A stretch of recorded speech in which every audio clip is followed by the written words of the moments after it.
All right, welcome back to the channel. It's your boy Fanon, and we are in fight week for Errol Spence Jr. versus Yordenis Ugas. And Errol Spence Jr.'s camp absolutely exploded over a couple questions related to Terence Crawford and Jermell Charlo. Let's talk about that in this video.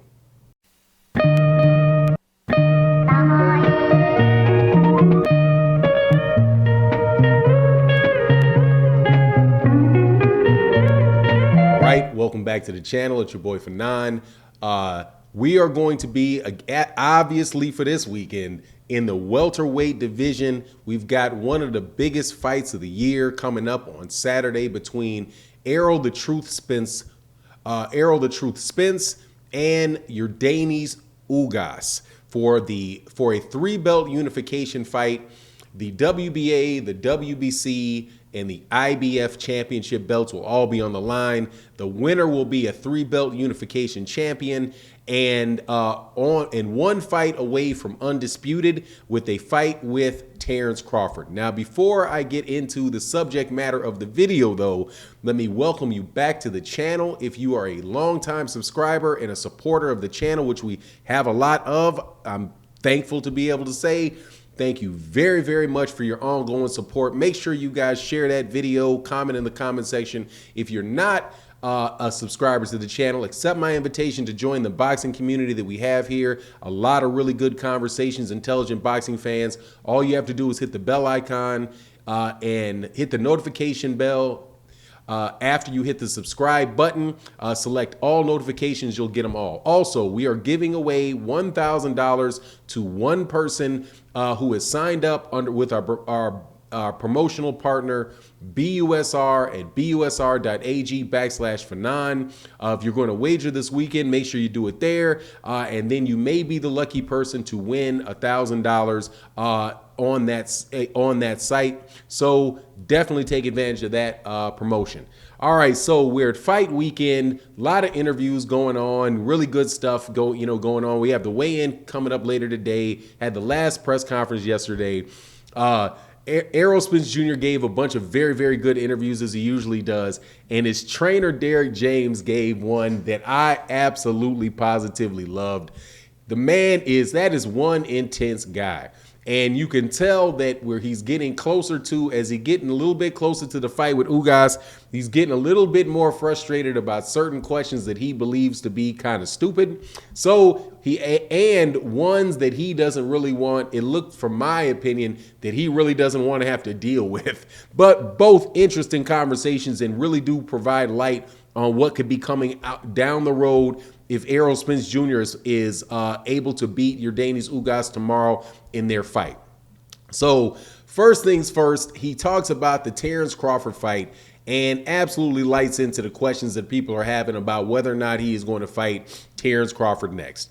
He says, man, at this point in time, these questions are just, and he actually cussed. I was like, wow, okay. Derrick James is really usually very, very composed, very serious guy now. Don't get me wrong. Very serious guy, very intense guy. But he said, you are about to piss me off with these questions about Terence Crawford. It is very obvious that this man wants to fight him next. He has said that he wanted to fight him next. He said he wanted to fight him. He said what he was doing 3 years ago when he said he was going to win these 3 belts and then he was going to fight Terence Crawford for the WBO. Been very, very clear about what he's wanted to do, and it's about time for people to stop acting as if Errol Spence Jr. is a guy that does not want that fight, okay? And I think that is fair to say at this point in time, that Errol Spence Jr.'s preference for his next fight is solidly communicated to anybody and everybody that got a question about it. None of this duck talk, this, that, and the other thing. If that fight doesn't happen next, that fight's not going to happen next because of something other than Errol Spence Jr. Now, the question that I liked about it was about Jermell Charlo, because in this instance, Derrick James said something that I was like, wow, I never really thought about that. It is almost inevitable that Errol Spence Jr. is going to move up to 154 pounds.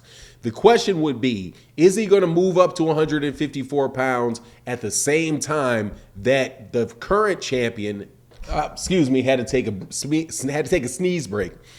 Is he going to be there at the same time that the current champion, Jermell Charlo's at the weight class? Because as we know, another fight that is coming up in May, I do believe it's the second week of May, the May 14th weekend. Jermell Charlo will be fighting Brian Castano for the undisputed title at 154 pounds. If Jermell Charlo is able to win that fight, the question would be, and Errol Spence Jr. say at the end of the year he fights Terence Crawford, he becomes undisputed at 147 pounds. Will he move up to 154, and will he fight Jermell Charlo? Because Errol Spence Jr. said, hey man, if the money is right, I'll take the fight. Jermell Charlo doesn't seem like he's interested in the fight. And Derrick James was very clear, like, I don't want to see that fight. Didn't say that Errol would not consider taking that fight or the fight couldn't happen. He said he doesn't want to see that fight. Obviously, because of the situation that he has where he trains both of the guys.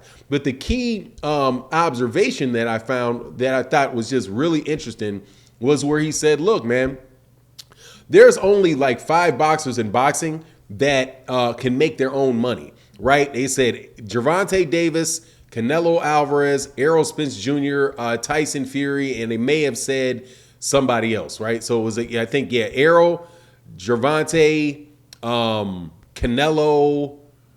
I think he said Errol. I'm not sure who the other guy would be that he said. Oh, Anthony Joshua. He said those guys are the only ones in boxing that can fill stadiums and are their own paychecks, right? Now I would say you forgot to say Deontay Wilder in that list, because obviously if you're counting the fights that Tyson Fury had in the United States, it was Deontay Wilder selling those things out. So I would throw Deontay Wilder in there. But the reason that he said that is because he's saying, look, Errol Spence is bigger than the belts. He does not need to fight for the belts at 154 pounds. If it's about the paydays and making the money, he doesn't have to fight Jermell and for Jermell's belts. He can just fight a regular fight against anybody, and he's going to make his money. He's going to sell the stadium. He's going to pack the place out without even doing that, right? So my take on that is, yeah, man, that's probably very accurate, right? However, just understand that is not going to be something that boxing fans are necessarily going to, that they're really going to tolerate, honestly. I know there's a lot of boxing fans, like specifically Errol Spence Jr. fans, that would say, oh, Errol and he are friends. They're in the same stable, have the same trainer. We don't want to see that fight. However, you will see if that, and I certainly hope that comes to be the case, because I'm an Errol Spence Jr. fan, I'm a Jermell Charlo fan, I'm a Derrick James fan. I hope it is a situation where you have Errol moving up from an undisputed championship at 147 to be in the same division as another undisputed champion, Jermell Charlo. But at that point in time, people are going to say they want to see that fight. Because that's going to be the 2 best fighters in the division. And boxing fans, for the most part, want to see the best fight the best. And if that's the case, that's the case. And it's just a very, very uncomfortable situation. It would be a very, very uncomfortable situation, but it also be a gigantic monetary situation for both of them. Just one that would be uncomfortable for Derrick James. And I would understand why he would be hesitant or reticent to even talk about or want that fight to get made. But on the real, it's probably a best case scenario for him, but just a difficult situation that you run into when you're in the best situation that you can possibly be in. But anyway, I thought that was very interesting. You let me know what you think in the comment section. Again, if you are a longtime subscriber to the channel, thank you so much for your support. Share the video, like the video. If you're new, hit that subscribe button, hit that bell icon so you can get notifications of when we release the videos and have our live streams. And with that, I'm out. Peace.